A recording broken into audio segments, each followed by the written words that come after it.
दरअसल supreme court में नुपुर शर्मा की तरफ से एक याचिका दायर की गई है जिसमें सुप्रीम कोर्ट से यह मांग की गई थी कि देश भर में जितने भी उनके खिलाफ मामले दर्ज किए जा रहे हैं उनको एक ही जगह पर ट्रांसफर कर दिया जाए। और क्योंकि वो एक ही मामले से जुड़े हुए एफआईआर हैं, एक ही बयान पर एफआईआर हैं, इसलिए बाकी सारी जो एफआईआर है वो डुप्लीकेट है। इस पे एक ही एफआईआर होनी चाहिए और बाकियों को जो है निरस्त किया जाना चाहिए और जितने भी शिकायतें हैं उनको दिल्ली पुलिस को ट्रांसफर कर दिया जाना चाहिए। लेकिन इस पर कोर्ट ने बहुत ही ज्यादा सख्त रुख अपनाया और बहुत फटकार लगाई नुपुर शर्मा को। लेकिन अभी तक आपको यह तो बताया गया है कि कोर्ट ने कैसे नुपुर शर्मा को फटकार लगाई है, लेकिन आपको किसी ने यह नहीं बताया होगा कि नुपुर शर्मा ने अपनी तरफ से क्या कहा है कोर्ट में। अपनी दलील देते हुए नुपुर शर्मा की तरफ से क्या कुछ कहा गया, यह हम आपको बताने जा रहे हैं। एक एक करके हर एक मुद्दे पर आपको बताते हैं। हालांकि जो पिटीशन दायर की गई थी नुपुर शर्मा की तरफ से, जिसमें उनका एक एक बयान है, उसमें बातें तो बहुत लंबी चौड़ी कही गई हैं, लेकिन हम आपको शॉर्ट में कुछ चीजें जो इंपॉर्टेंट है, जो आपके लिए जानना जरूरी है नुपुर शर्मा का पक्ष, वो बताते हैं। सबसे पहले तो पिटीशन की शुरुआत में ही नुपुर शर्मा की तरफ से यह कहा गया कि एक टीवी डिबेट के दौरान मैंने पैगंबर मोहम्मद पर जो बयान दिया था उसे असामाजिक तत्वों द्वारा तोड़ मरोड़ कर एडिट करके अलग अलग सोशल मीडिया प्लेटफॉर्म्स पर शेयर किया गया। मेरे खिलाफ फेक न्यूज फैलाई गई, जिसके बाद से मुझे और मेरे परिवार को लगातार जान से मारने की, रेप की, गला काटने की धमकियां दी जा रही हैं। इस वजह से मेरी और मेरे परिवार की जिंदगी खतरे में पड़ गई है। जो भी विवाद देश भर में हुआ वो मेरे बयान की वजह से नहीं, बल्कि उन असामाजिक तत्वों द्वारा मेरे बयान के साथ छेड़छाड़ कर वायरल करने की वजह से हुआ था, जिसकी वजह से देश भर में मुझ पर एफआईआर दर्ज की जा रही है।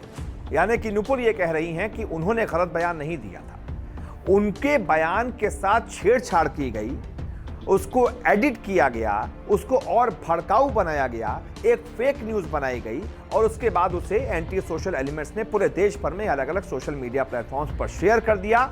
और उन्हीं के द्वारा ऐसा किए जाने के बाद से नुपुर शर्मा को लगातार धमकियां दी जा रही हैं, इसलिए इस मामले में नुपुर शर्मा गलत नहीं है।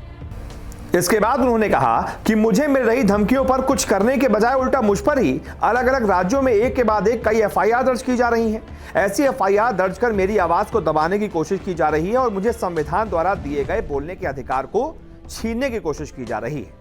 मैंने अपने बयान पर माफीनामा भी जारी कर दिया था और साफ कहा था कि अगर मेरे बयान से किसी की भी भावनाएं आहत हुई हैं तो मैं अपने शब्द वापस लेती हूं। मेरी मंशा किसी की भी धार्मिक भावनाओं को आहत करने की नहीं थी।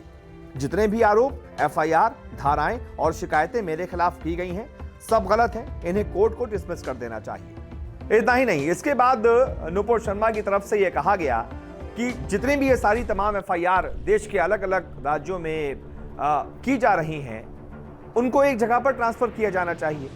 अब क्योंकि मेरी जान को भी खतरा है, मैं ज्यादा बाहर निकलूंगी, अलग अलग राज्यों में पेश होने के लिए जाऊंगी तो मेरी जान को भी खतरा है, मेरे परिवार के लिए भी खतरा है। इसीलिए सारी एफआईआर को एक ही जगह ट्रांसफर कर दीजिए, दिल्ली पुलिस को दे दीजिए, मैं दिल्ली पुलिस के सामने पेश होती रहूंगी। क्या कुछ कहा ये बोलते हुए, ये अब देख लेते हैं।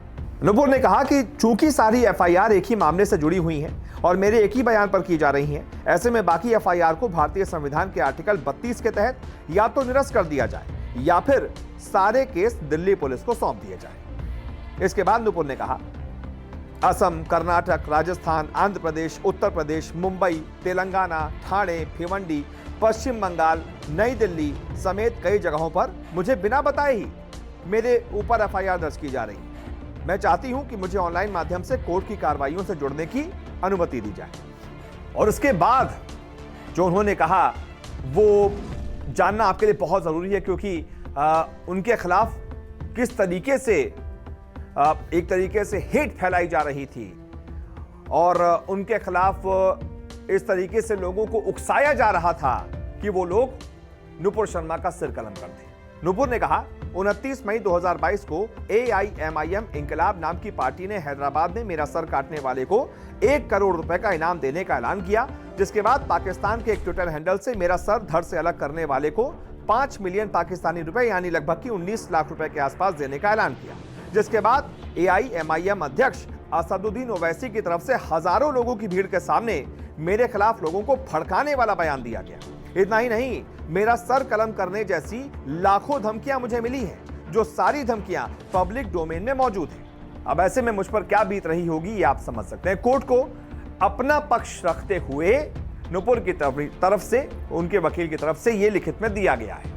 तो ये वो सारी बातें हैं जो आपको कोई नहीं बताएगा कि नुपुर शर्मा का पक्ष क्या था कोर्ट में, जो हम आपको बता रहे हैं। हालांकि कोर्ट की तरफ से बहुत फटकार लगाई गई, ये भी कह दिया गया कि आपको तो टीवी पर आकर देश से माफी मांगनी चाहिए, बहुत फटकार लगाई गई।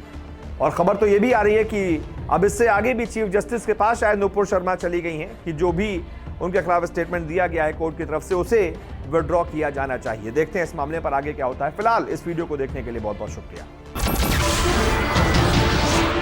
नमस्कार, मैं हूं मानक गुप्ता। अगर आपको हमारा ये वीडियो पसंद आया हो तो इसे लाइक और शेयर जरूर करें, और हां, हमें सब्सक्राइब और फॉलो करना ना भूलें ताकि आप देश और दुनिया की कोई खबर मिस ना करें। तो जुड़े रहिए हमारे साथ और देखते रहिए न्यूज़ 24।